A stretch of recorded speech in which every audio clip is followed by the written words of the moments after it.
Identity is an uphill battle, a constant vocabulary lesson, a test of my hearing. Wait, did you really just ask me that? A little black book full of carefully crafted comebacks for not racist white people who feel comfortable making racist jokes because they don't even have to say it anymore. Bria is the whitest black girl they've ever met. Jokes to which I head up, shoulders back, reply, I don't get it. Can you explain? Identity is an uphill battle. It is not a running gag, not a welcome mat for your ignorant questions. It is my fogged up mirror. It is my Afro dreams. It is my white mama's revolutionary love, my black father's misplaced rage, fallen barrettes, and baby oil braids. It is a tender, misunderstood thing, an uphill battle, a whole lot of history. And it took me a long time to get here.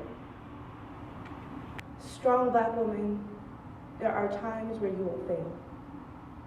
Strong black woman, there are times where you will give up, where you will disappoint, where you will break. Strong black woman, whoever told you you couldn't, whoever told you your weakness was not allowed, whoever told you that a tear was never to touch your cheek, that your knees were never to hit the ground, that your voice was not to break when the words were not enough to handle the pressure upon your soul, whoever told you that your weakness was unacceptable.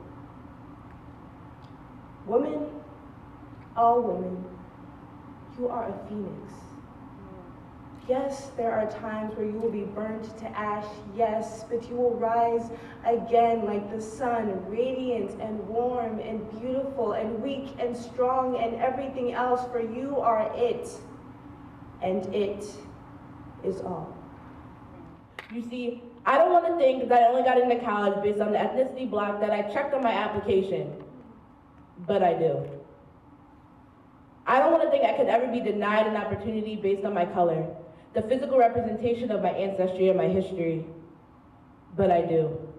I think and I subconsciously alter my behavior to accommodate my double consciousness, like a magic trick. Coming to the stage, the amazing shape-shifting girl. Without batting an eye, she can cue that blank smile and have an extended vocabulary to become the educated black girl that dispels every ounce of ignorance you think she may have based on the tint of her skin and the kink of her hair. Ooh. Now she can roll her neck with impeccable precision and has extensive knowledge of the language on Ebonics.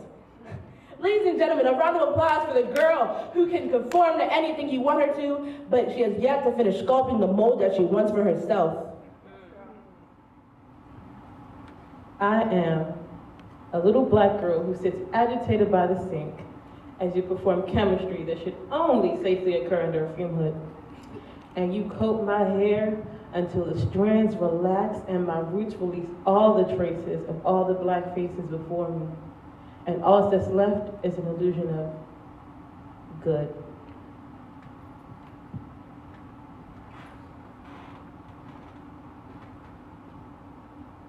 I am a black teen girl growing up in a world where everything from the way I wear my hair to the makeup on my face becomes a topic of late night Twitter conversations, filled with disparaging contentions never quite good enough.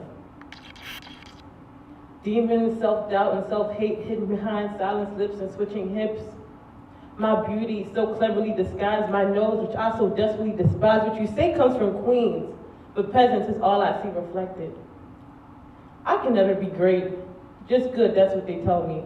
But just good's just great when just good's all that's expected. You can't buy truth, and if you did, believe you me, you would have overpaid for it. And the cashier would shortchange you.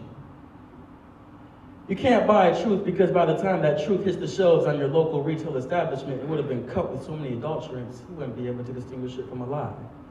You can't buy truth. You can't buy truth, but this is not to say that you cannot acquire it. Truth can be found when you ride the metro from Anacostia to Georgetown and you realize what the true definition of gentrification really is.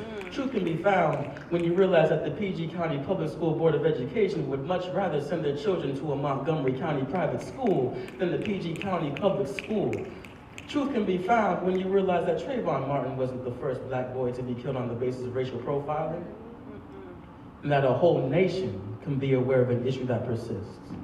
And that awareness just isn't a substitute for action.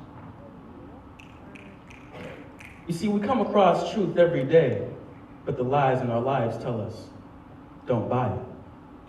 And we listen. You can't buy truth. If I can't start a revolution, I'm gonna raise awareness. Honor roll students are being buried before their parents. Bullied children are shooting up the school because no one's caring. And people blame it on the games they playing and the clothes they wearing. The price of life is going up, the value is deflating. Ain't no guarantee I'll live to see my college graduation. That's no exaggeration. Look at my generation. This is the situation that us 90s kids are facing. Half of all our parents are faceless or incarcerated, and the US has more prisoners than any other nation. Product of what lies around me. Take a look at our surroundings. 30 minutes from the White House, living here in PG County. I ain't gonna sugarcoat the message or speaking no subliminals. The world says they want a black dude. I'm thinking, really though, I've been in this predicament at least 1,000 times, and each and every one of them, they said the same old lines. Reese, you got something different. A good head on your shoulder. We love your motivation. Chip you carry like a boulder. The type of guys girls will want to marry when you're older, but you're too stiff at times. Why don't you let me mold you? Well, maybe it's because the things I've seen over the years have stricken me into sadness, so I've suppressed all my tears, and now my fears have become a compass of comfort, a constant reminder. It's funny how others can come to define it. I'm so paranoid. I try not to make all the same mistakes in my pocket. I missed out on so many things it takes to become complete, like a little deviance. It's great. I'm tired of keeping up this image. I think I need a break. I want to make a change, but is it a will or can I do it? Sometimes I want to be a different man, but this is not me. You know, I think I finally understand. How else can I change when this is who I am? I am the part of an older biracial brother who got picked on as a kid and felt as though he had to shape his identity to face what society asked of him. So as a result, he's gone through so many split personalities, I don't even know who the man is anymore. He went through his Bone Thugs in Harmony, I'm Busy Bone, rapping real fast phase. He went through his Egyptian scholar with the hieroglyphics phase. He went through his Muslim, most dedicated to my religion phase. He went through his Dragon Ball Z Kamehameha phase, his sign language interpreter phase. Amidst all of these different identities, who he was and who he is on the inside remain the same. So you ask him who he is, he will tell you. My name is Chris Aaron Principe. I am not black, I am not white. But these colors that they use to define me, they nothing more than make up my identity, my drawing board of success. My life is a canvas that the world has drawn upon, and I claim it. I am a threat, they say. The darkest rock forged from the hardest of places, the most resilient of past, so my people smile, beat their feet and dance for their unmakers, the ones who harbor fertile soil, skin, and limitless potential in chains. I am threatening. They say suspect, misfit, must fit description, brown skin, colored boy, black boy, Emmett Till, Trayvon Martin, Jordan Davis, niggas, threaten them, they say, and perhaps they're right. Perhaps the white lady should have walked a little quicker as I came close. Perhaps I should have prayed a little louder before turning up my radio, before sneaking out for midnight snacks, before they stood their ground and stopped my sky. See, I am no threat, I'm just a black boy. Cause it used to be airwalks and shacks. Airwalks and shacks. When I walked in, I heard them talking, they was marking like, yo, those are awfully whack. Now a couple years later, got them off of my back. Cause everything I'm buying, it is off of the rack. But when I looked at the facts, what is off horrible is that? The very same thing got my best friend attacked. The very same thing to get these young niggas blasted. The very same thing got me feeling fantastic, and it's worse because I know better. And I ain't doing no better. Soon as I get my dough together, I'm out the door to get that patent leather. It's no accident we're passionate, the logic is basic. What we lack in our lives, we buy things to replace it. That makes us slaves to the big corporations, we're corpses with clothes on. Come on, dog, we're naked. We stand in the line because we in love with those laces. These shoes are like shackles. It's time that we faced it. My name is Yzola Coretta Ikushimo. But just to keep it simple, you can call me Yzola Coretta Casimo, and this poem is for everyone with a foreign juxtaposition of letters from the alphabet in their names. Dear red squiggle under my name. Y'all seen it before. I assure you that Yzola Casimo is not spelled incorrectly. However, I cannot fault you for falling under the common assimilating assumption that I meant to spell abyssal, okay, Simon. In Nigeria, parents select the names of their children very carefully. Some, because they know their daughters will grow up big and strong. Others, because even within a mile's radius, they want everyone to know exactly which tribe she comes from, and the many, because we carry our ancestors on our back like me. Yzola means born into wealth.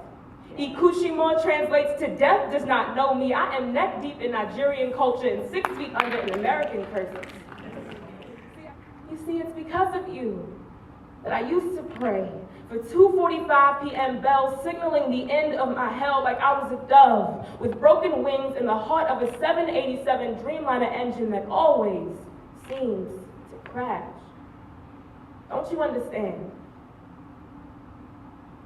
I was always forced to grow up much faster than I should have. But I'm the same woman with the same skin and the same hair that always gets done at 1:30. And you know what? You know what? Do you know what? I never realized that was always the right time.